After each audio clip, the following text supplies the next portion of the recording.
Hello everyone, this is Meenu Dhankhar and welcome back to my YouTube channel hashtag commerce vibes. तो class 12th accountancy chapter कर रहे थे अपना। Second chapter है financial statement analysis. तो इसकी थ्योरी क्लास कर रहे हैं। तो आज की थ्योरी क्लास में डिस्कस करेंगे ऑब्जेक्टिव्स और पर्पज ऑफ फाइनेंशियल एनालिसिस। जो फाइनेंशियल एनालिसिस होती हैं उनका मेन ऑब्जेक्टिव क्या होता है, ठीक है। तो हम देखते हैं सबसे पहले analysis depend on the needs of the person. अब जो एनालाइज होता है, कोई एनालाइज करेगा, ठीक है, तो वो डिपेंड करता है कि जो सामने वाला पर्सन है उसकी नीड कैसी है। वो नीड अलग अलग हो सकती है, किसी की कोई ज़रूरत है, किसी की कोई ज़रूरत है। तो सबका अलग अलग तरीका होता है एनालाइज करने का और सबका अलग अलग रीज़न होता है एनालाइज करने का, ठीक है। तो first one is to measure the earning capacity और प्रॉफिटेबिलिटी। अपनी जो बिज़नेस की है उसकी अर्निंग कैपेसिटी चेक करने के लिए या फिर कितना प्रॉफिट अर्न किया है। अब ये देखो, रॉबर्ट एंथनी ने कहा भी है, the overall objective of a business is to earn a satisfactory return. Satisfactory return का मतलब होता है जितनी इन्वेस्टमेंट हम करके चले हैं, जितना पैसा हम लगा के चल रहे हैं, उससे हमारा सेटिस्फैक्ट्री रिटर्न है या नहीं है, हम सेटिस्फाई हैं उसके रिटर्न से या नहीं है। ये होता है मेन ऑब्जेक्टिव। तो हम क्या देखते हैं, हम जब एनालाइज करते हैं तो हमें पता चलता है। जैसे दो पीएनएल है, प्रॉफिट एंड लॉस की स्टेटमेंट है, दो, एक पिछले साल की है, एक इस साल की है। दोनों को क्या करते हैं, कंपेयर कर रहे हैं, ठीक है। कंपेयर कर रहे हैं हम, किसको कम कर रहे हैं, दो पीएनएल स्टेटमेंट को। उनसे क्या पता चला, उनसे पता चला कि हमें अब जो पिछले ईयर जो चलते आ रहे हैं, जो ट्रेंड के अकॉर्डिंग चलता आ रहा है, उसमें हमने प्रॉफिट कितना किया है, जितनी इन्वेस्टमेंट से उसको देखे इन्वेस्टमेंट में हमारा सेटिस्फाइड होने लायक प्रॉफिट है या नहीं है। तो क्या है मेन ऑब्जेक्टिव, क्या होता है, to earn a satisfactory return, ठीक है। पिछले जितने साल आ रहे हैं, चलते आ रहे हैं, जो भी उनमें जो हमारा प्रॉफिट है वो प्रॉफिट चेक करना कि हर साल हमारा प्रॉफिट बढ़ रहा है या घट रहा है, डिक्रीज हो रहा है, इंक्रीज हो रहा है ओवर द ईयर। हर चीज़ हम क्या करते हैं, देखते चलते हैं और इससे पता भी चल जाता है कि फ्यूचर में जो हमारा प्रॉफिट रहेगा या फिर जो हमारी अर्निंग कैपेसिटी है वो कैसी रहेगी। ये चीज़ भी हमें पता चल जाती है जब हम क्या करते हैं, एनालाइज करते हैं, एनालिसिस करते हैं। क्लियर हुआ। To measure the earning capacity और प्रॉफिटेबिलिटी, ठीक है। किसी भी बिजनेस की कितना वो बिजनेस कमा रहा है उसकी अर्निंग कैपेसिटी चेक करने के लिए, उसकी प्रॉफिटेबिलिटी चेक करने के लिए क्या करते हैं, हम एनालाइज करते हैं। देखो यहाँ पर ऊपर लाइन पहले ये बात लिखी थी कि नीड देखते हैं कि सामने वाले की नीड कैसी है। जो एनालिसिस करता है उसकी सबकी अलग अलग नीड होती है। एनालिसिस करने वाला देखता है कि वो एनालिसिस किस पर्पज़ के लिए कर रहे हैं, ठीक है।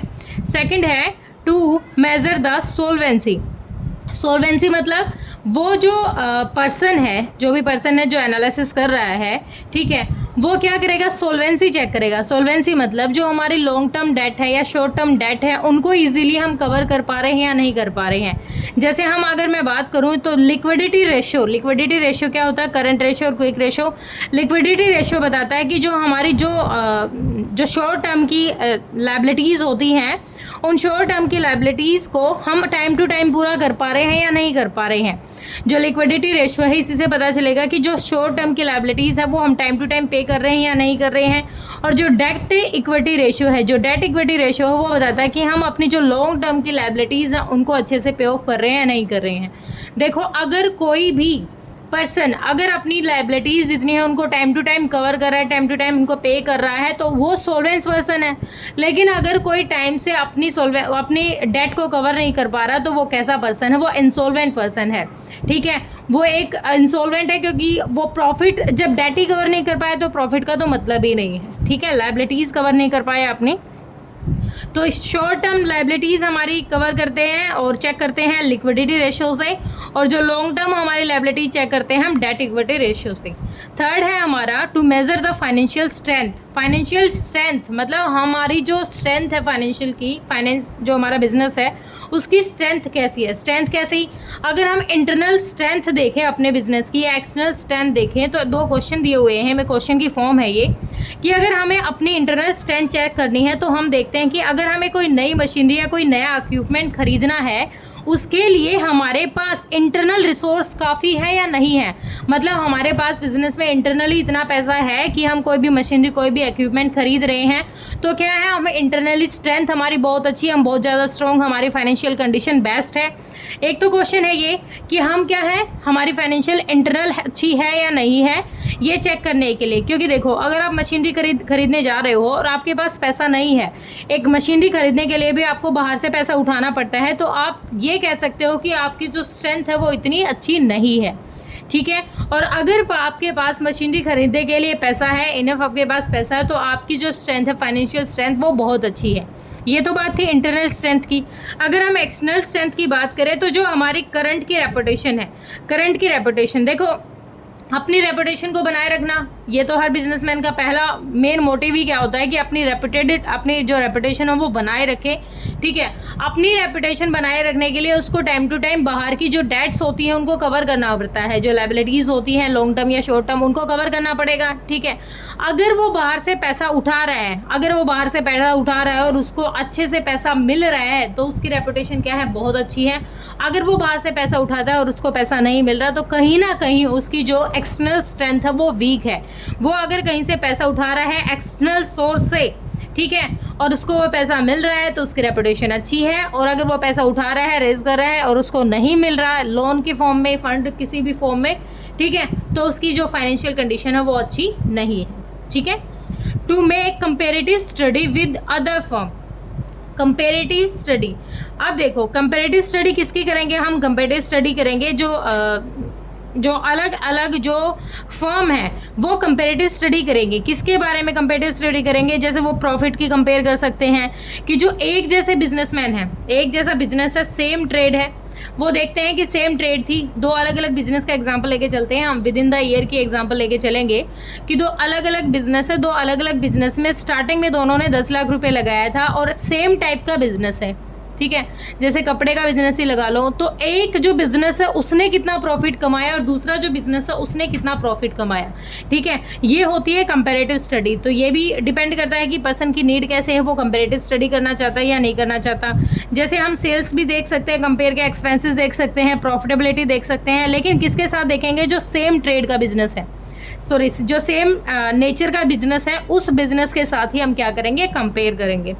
To measure the capability of payment of interest and dividend. अब हम अपने डिविडेंड कैसे पे कर रहे हैं, इंटरेस्ट कैसे पे कर रहे हैं। अगर टाइम टू टाइम हम इंटरेस्ट और डिविडेंड अच्छे से पे कर पा रहे हैं तो इसका मतलब वहाँ पर भी हमारी जो फाइनेंशियल कंडीशन अच्छी है। तो हो सकता है कि जो हम जो ये कर रहे हैं, एनालिसिस कर रहे हैं, वो इस चीज़ को भी चेक करने के लिए कि हम कैपेबल हैं टाइम टू टाइम अपने डिविडेंड या इंटरेस्ट को पे करने में, ठीक है। आगे देखो, to identify the trend of the business. Trend मैंने बताया था अब जो पिछली वीडियो थी उसमें भी, ये देखने के लिए कि जो ट्रेंड है, ट्रेंड के अकॉर्डिंग अपने बिजनेस का जो, जैसे टोटल हमारी सेल कितनी थी, हमारा डेटा कितना था, हमारा प्रोडक्शन क्या रहा, हमारा प्रॉफिट क्या रहा, उसको कंपेयर करेंगे। कंपेयर किससे रहेंगे, ट्रेंड वर्ड आता है, कंपेयर करते हैं 1 year to second year, 1 year to another year, एक साल का दूसरे साल से कंपेयर करते हैं। इसको टाइम सीरीज भी कहा था, ये मैंने पिछले करवाया भी था, आपको ध्यान रखना चाहिए।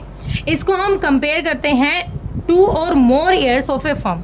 हमारी फर्म एक ही रहेगी, उसकी सेल्स को कंपेयर करेंगे, उसकी कॉस्ट ऑफ प्रोडक्शन को कंपेयर करेंगे, उसके प्रॉफिट को कंपेयर करेंगे, किसके साथ, एक साल से दूसरे साल के जो सेल्स हैं उससे हम क्या करेंगे, कंपेयर करेंगे। उससे हमें पता चलेगा कि वो अच्छे से इंक्रीज़ हो रही है, डिक्रीज़ हो रही है। अगर इंक्रीज़ हो रही है तो हम क्या कर रहे हैं, अच्छे से ग्रोथ कर पा रहे हैं, ठीक है, हमारा बिजनेस बहुत अच्छे से काम कर रहा है।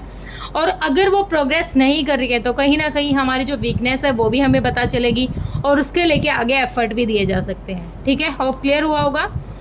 टू जज the efficiency of management mainly जो डिसीजन लिए जाते हैं वो मैनेजमेंट ही लेती है, सारे के सारे डिसीजन। तो एफिशिएंसी भी देखी जा सकती है कि जो मैनेजमेंट है हमारी किस तरीके से काम कर रही है, वो एफिशिएंसी से इफेक्टिवली काम कर रही है या नहीं कर रही है, वो कितना अपना हार्डवर्क दे रही है, कितने अपने एफर्ट वो बिजनेस में दे रही है।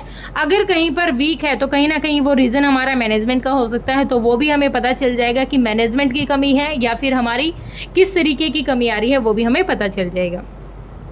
To provide useful information to management. अब देखो सारी की सारी चीज़ें हमें पता चल गई, हमने सारे के सारे फाइनेंशियल एनालिसिस कर लिए हैं, तो उससे हमें पता चल जाएगा शॉर्ट कमिंग्स, मतलब हमें क्या जो कमियां हमारे बिजनेस की वो भी पता चल जाएगी, या फिर जो हमारे बिजनेस में अच्छी बातें हैं वो भी पता चल जाएंगी, और फिर उनको क्या किया जाएगा, उनको सुधारने के लिए कुछ अच्छे डिसीजन भी लिए जा सकते हैं। ठीक है, उनके सुधार के लिए अगर हमें कमी पता चल जाती है तो हम इम्प्रूवमेंट अच्छे से कर सकते हैं। ठीक है, अपने बिजनेस को ग्रो करने के लिए। तो होप ये क्या थे ऑब्जेक्टिव्स थे आपको क्लियर हुए होंगे। बाकी अगली वीडियो में थ्योरी करते हैं। थैंक यू सो मच बेटा।